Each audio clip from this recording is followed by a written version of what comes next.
Hello friends, book है third alternative by Stephen R Covey. Solving life's most difficult problems. Covey एक American writer हैं। इन्होंने काफ़ी books लिखी हैं, जैसे 7 habits of highly effective people. Third alternative भी इनकी पॉपुलर बुक है। ये डेली लाइफ के प्रॉब्लम्स को डील करने में काफ़ी इफ़ेक्टिव है। किसी भी कॉन्फ्लिक्ट में फर्स्ट ऑल्टरनेटिव होता है माई वे, आई मीन मेरा तरीका, और सेकंड ऑल्टरनेटिव होता है योर वे, आई मीन तुम्हारा तरीका। बट थर्ड ऑल्टरनेटिव वो तरीका है जो कॉन्फ्लिक्ट को ख़त्म करके एक थर्ड ऑप्शन उभरता है, जिसमें कोई कॉम्प्रोमाइज़ नहीं होता, कोई गिव अप नहीं करता, एवरीवन विन्स। आई मीन एक ऐसा ट्रांजिशन पॉइंट जो कोई सोच भी नहीं पाता। Life is full of problems, personal problems, family problems, problem at work, लेकिन पैराडाइम शिफ्ट करते ही रिजल्ट्स चेंज हो जाते हैं। एक एग्जांपल से बताती हूँ। जैसे यूरोप में टोमेटो नहीं खाए जाते थे, टमाटर। वहाँ के एक बॉटनिस्ट का ये कहना था कि टमाटर खाने से डेथ हो जाती है। एक बार वहाँ पे स्कर्वी डिजीज़ हुई, जो विटामिन सी की कमी की वजह से होती है, और टोमेटो में विटामिन सी काफ़ी मात्रा में होता है। ये यूरोपियंस अपने गार्डन में टमाटर उगाते थे, लेकिन सिर्फ डेकोरेशन के लिए। क्योर उनके गार्डन में ही था, लेकिन वो मर गए क्योंकि उनको सही जानकारी नहीं थी। I mean flawed paradigm.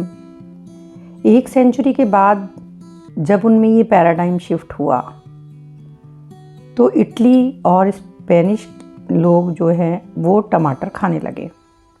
ये है पैराडाइम शिफ्ट। थर्ड ऑल्टरनेटिव का प्रोसेस सिनर्जी कहलाता है।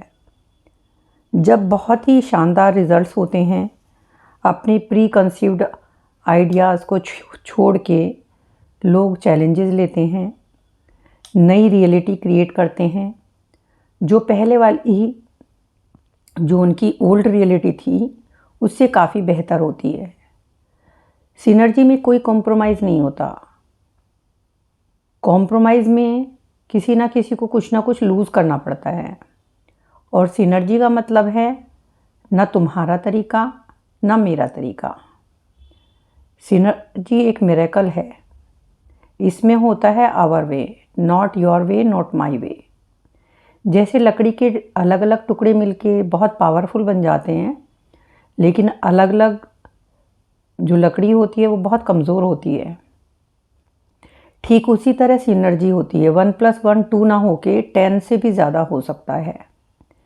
सिनर्जी में परसेंटेज बहुत ज़्यादा होती है, स्ट्रेंथ बहुत ज़्यादा होती है। जैसे कि म्यूज़िक में रिदम, मेलोडीज़ और हारमोनी सब मिलके एक नया टेक्सचर क्रिएट करती हैं, लेकिन नोट्स अपना कैरेक्टर लूज़ भी नहीं करते। Together they create a synergy. इसी तरह स्पोर्ट्स में सिनर्जी को केमिस्ट्री कहते हैं, जिससे पूरी टीम तैयार होती है। वो एक ग्रेट सिनर्जी का एग्जाम्पल है। फैमिली की भी एक सिनर्जी का एग्जाम्पल है। Every child is a third alternative. Synergy की पावर दुनिया बदल सकती है। इसी तरह से नेगेटिव सिनर्जी भी होती है, जैसे स्मोकिंग से लंग कैंसर होता है और एस्बेस्टस से भी। लेकिन यदि एस्बेस्टस की प्रेजेंस में स्मोकिंग करें तो लंग कैंसर का खतरा डबल हो जाता है। गांधी जी सिनर्जी का एक ग्रेटेस्ट एग्जाम्पल है। उन्होंने थर्ड ऑल्टरनेटिव इन्वेंट किया, क्रिएटिव नॉन वायलेंस। उन्होंने सेकंड ऑल्टरनेटिव थिंकिंग को बदल दिया। ना ही वो भागे, ना ही वो लड़े। सेकंड ऑल्टरनेटिव क्या होता है? अस वर्सेस देम, या माई वे और हाईवे। लेकिन और सेकंड ऑल्टरनेटिव वाले लोग एक्चुअली कलर ब्लाइंड होते हैं। वो या तो ब्लू देख पाते हैं या येलो, कभी भी ग्रीन नहीं देख पाते। क्योंकि ये लोग सिर्फ कंपटीशन देखते हैं, कोऑपरेशन नहीं, फाइट और वॉर। लेकिन सेकंड ऑल्टरनेटिव वाली सोच में चाहे छोटे इश्यूज भी हों तो भी उसमें डिबेट होती है, क्योंकि ये लोग अपनी ही आइडियोलॉजी में विश्वास रखते हैं, दूसरे के पॉइंट ऑफ व्यू को सुनना ही नहीं चाहते, उसको वैल्यू ही नहीं करते। इसीलिए उसमें दूसरे के पॉइंट ऑफ व्यू को समझने की कोशिश नहीं की जाती। एक्चुअल में ये किसी की बात सुनना ही नहीं चाहते, ये मैनिपुलेट करते हैं, ऑफेंसिव होते हैं, क्योंकि ये इनसिक्योर होते हैं। Their very identity is at stake. ये लोग सामने वाले में कमियां ढूंढ के प्रॉब्लम को सॉल्व करना पसंद करते हैं। इनमें सिनर्जी पॉसिबल नहीं होती, क्योंकि इनमें इमोशंस की भी कमी होती है। और साइकोपैथ लोग ऐसे होते हैं, उनके साथ तो कभी सिनर्जी पॉसिबल हो ही नहीं सकती, क्योंकि ये लोग खुद को ही सही दिखाना चाहते हैं, इसलिए थर्ड ऑल्टरनेटिव इनमें पॉसिबल नहीं होता। लेकिन जो लोग कॉन्फ्लिक्ट को रिजॉल्व नहीं कर पाते और कॉम्प्रोमाइज़ करके बैठ जाते हैं या सोचते हैं हमने सेक्रीफाइस कर दिया, सरेंडर कर दिया, ऐसे लोग भी कभी भी सिनर्जी को एक्सपीरियंस नहीं कर पाते। ये लूज़ लूज़ सिचुएशन है। ये कॉम्प्रोमाइज़ तो कर लेते हैं, लेकिन इनके दिमाग में डिस्प्यूट्स चलते रहते हैं और वो उभर के फिर से सामने आ जाते हैं, और ना ही ये लोग उस सिचुएशन को बदल पाते, कोई नई दुनिया क्रिएट नहीं कर पाते।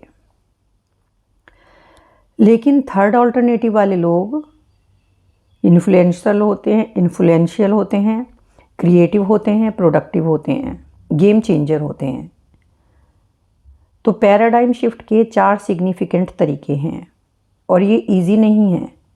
दे आर काउंटर इंट्यूटिव। ये हमको ईगोटिज्म से दूर ले जाएंगे। हमें ये दूसरे लोगों की ऑथेंटिक रिस्पेक्ट की तरफ ले जाते हैं।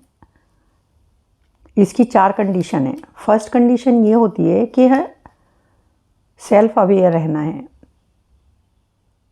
सेकंड कंडीशन है सामने वाले की, यानी जो भी आपका पार्टनर है, उसे केयर करना है, उसको एक्सेप्ट करना है, उसकी फीलिंग्स को सम्मान देना है, और उसको भी एक पर्सन समझना है, कोई चीज़ नहीं समझना।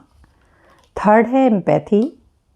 एम्पैथी ऐसी चीज़ होती है कि हमें सामने वाले को जज नहीं करना है, हमें ये समझना है कि उसके दिल और दिमाग में क्या चल रहा है, वो कहाँ से आया है, कैसी उसकी कंडीशंस हैं।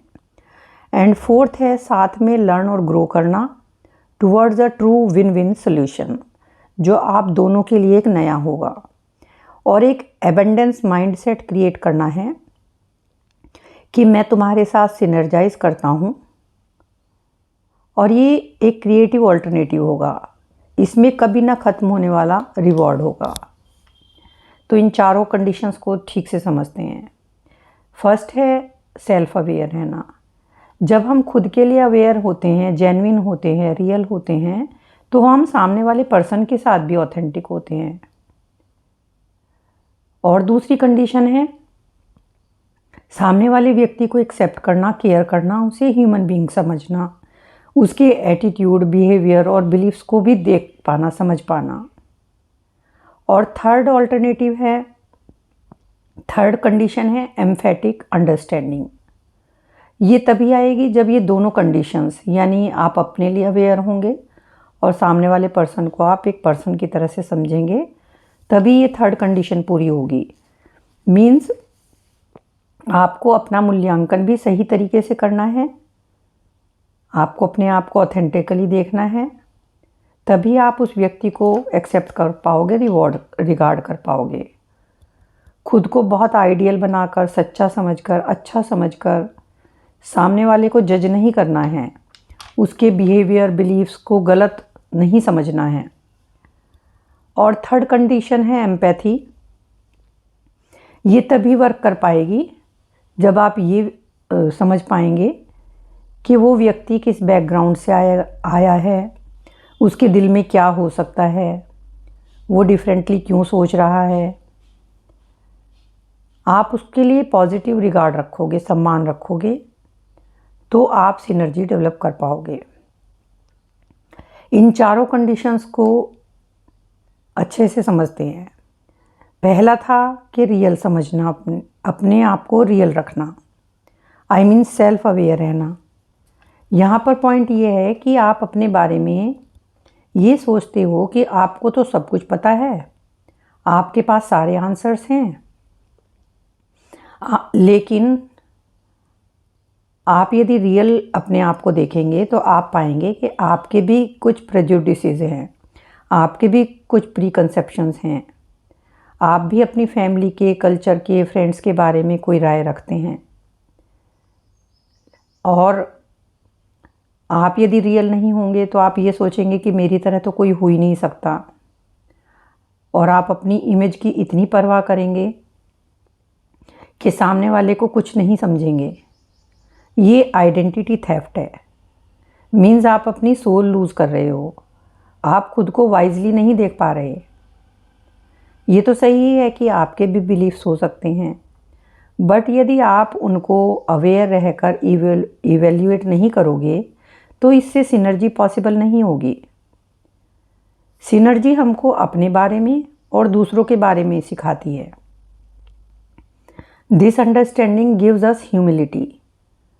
आप समझिए कि आप कंप्लीट भी हैं, इनकम्प्लीट भी, लिमिटेड भी हैं, अनलिमिटेड भी, आप में पोटेंशियल भी है और नहीं भी। मीन्स आपका जो ट्रू सेल्फ है वो वैसा ही है जैसा सबका होता है। ज़्यादातर कॉन्फ्लिक्ट इस वजह से होते हैं कि लोग अपने बारे में बहुत ज़्यादा ही श्योर होते हैं, उनमें सेल्फ अवेयरनेस की कमी होती है, वो ये समझ ही नहीं पाते कि उनका भी पर्सपेक्टिव लिमिटेड हो सकता है। वो इतने कॉन्फिडेंट और श्योर होते हैं कि वो अपनी बात पे ही टिके रहते हैं, अपनी ही तरीके पे इंसिस्ट करते रहते हैं। इस तरह से वो सामने वाले को हर्ट कर देते हैं। वो सोचते हैं कि वो सही हैं, लेकिन कुछ लोग ऐसे भी होते हैं कि अपनी लिमिटेशंस में बंध जाते हैं, मतलब अपनी बात नहीं रख पाते। तो इस तरह के लोग डिपेंडेंट बन जाते हैं और विक्टिम फील करते हैं।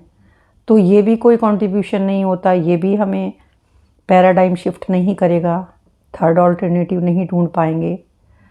तो क्रिएटिव पैराडॉक्स तभी संभव है कि जो आंसर्स हमें नहीं आते उनको ढूंढें, सामने वाले को रिस्पेक्ट दें, उनके व्यू को समझने की कोशिश करें, अपना पोटेंशियल रिकॉग्नाइज करें,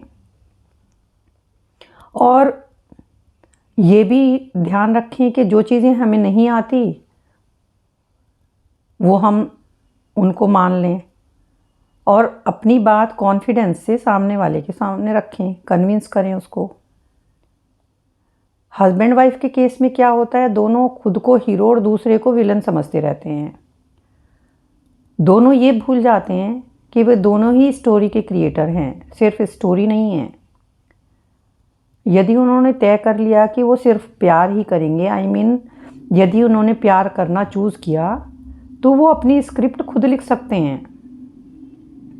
अब वो प्यार वाली लिखनी है या हेट वाली, ये डिसाइड करना होगा कि स्टोरी का एंड कैसा हो। यदि आप चाहते हैं कि एंड अच्छा हो तो खुद से पूछिए कि मैं क्या अपनी स्क्रिप्ट चेंज करूं, मुझ में क्या कमी है, क्या मेरे प्रेजुडिसेस जो हैं वो मेरी सोच को अफेक्ट कर रहे हैं, मेरा रियल मोटिव क्या है, क्या मेरे एग्जम्पशंस सही हैं, क्या इस चीज़ के परिणाम सही होंगे जो मैं चाहता हूँ। दूसरी कंडीशन थी कि दूसरे पर्सन को ह्यूमन बीइंग समझना, कोई चीज़ नहीं समझना। ये सोच सामने वाले पर्सन को बहुत डीह्यूमनाइज करती है और इससे कॉन्फ्लिक्ट शुरू हो जाते हैं। हम लोगों की नेगेटिव चीज़ों को ज़्यादा ध्यान रखते हैं, नेगेटिव चीज़ों पे ही फोकस रहता है और पॉजिटिव चीज़ें भूल ही जाते हैं। यानी सामने वाले के गलत व्यवहार के लिए उसे क्रिटिसाइज़ करते हैं, लेकिन यदि वो कुछ अच्छा भी करता है तो उसे अप्रिशिएट नहीं करते।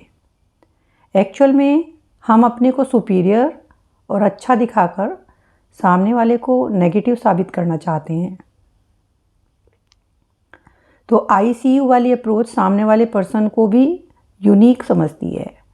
आप उसके सेल्फ को भी रिस्पेक्ट देते हैं, मीन्स उस पर्सन को ऑब्जेक्ट नहीं समझना, उसे भी ह्यूमन बीइंग ही समझना है। इट सजेस्ट इंटीमेसी, ओपननेस और ट्रस्ट। इससे उस पर्सन को कंट्रोल करने की या मैनिपुलेट करने की सोच पैदा नहीं होगी।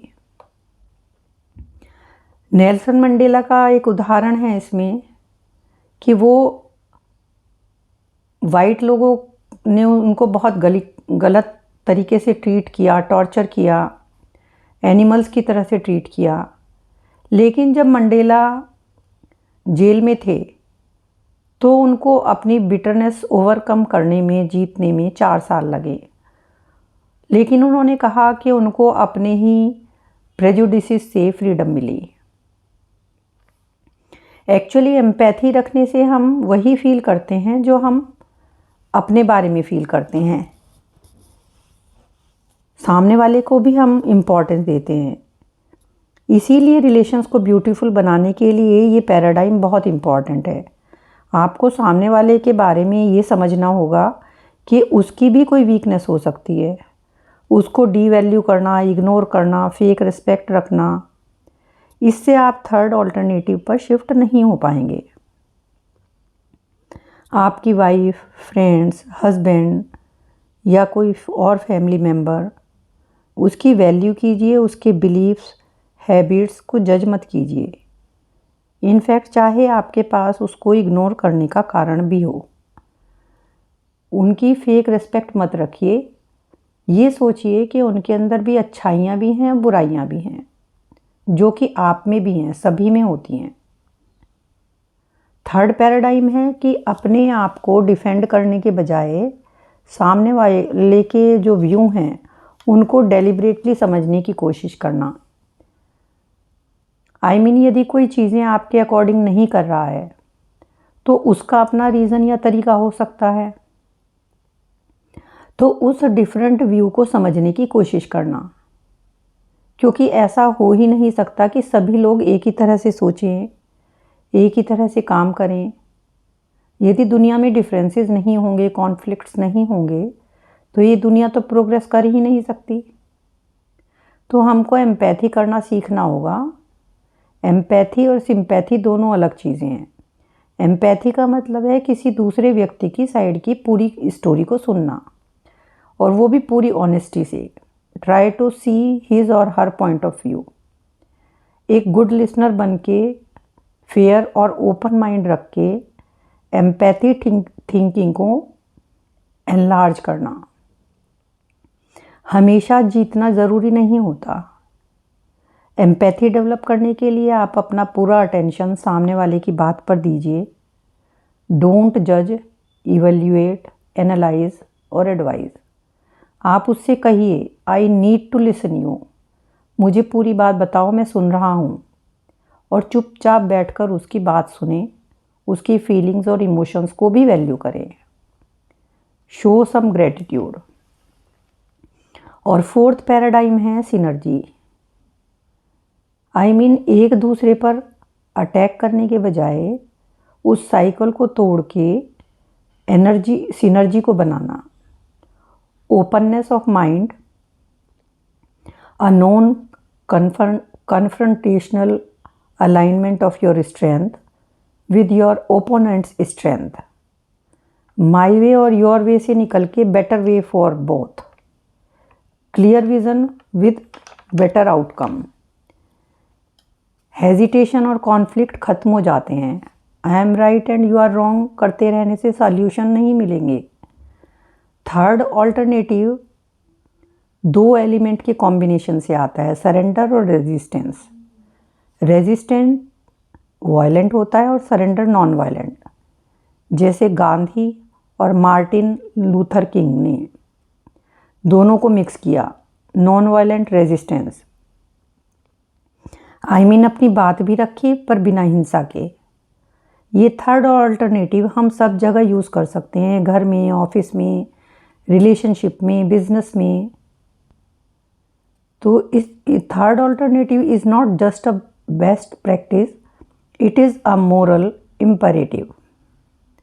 थर्ड ऑल्टरनेटिव के बिना इंसान उस दरवाजे के पीछे कैद है जो अनलॉक है, खुला हुआ है, अंदर की तरफ खुलता है, लेकिन हमें ये नहीं पता कि उसको पुश नहीं करना, पुल करना है। लोगों ने अनजाने में अपने रिश्तों में दीवारें खड़ी कर ली हैं। सल्यूशंस नहीं दिखते, ये इनविजिबल वॉल्स हैं।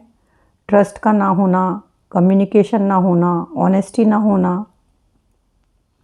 इन वॉल्स को गिराने का तरीका है टू थिंक वी, यानी हम के बारे में सोचना, नॉट मी।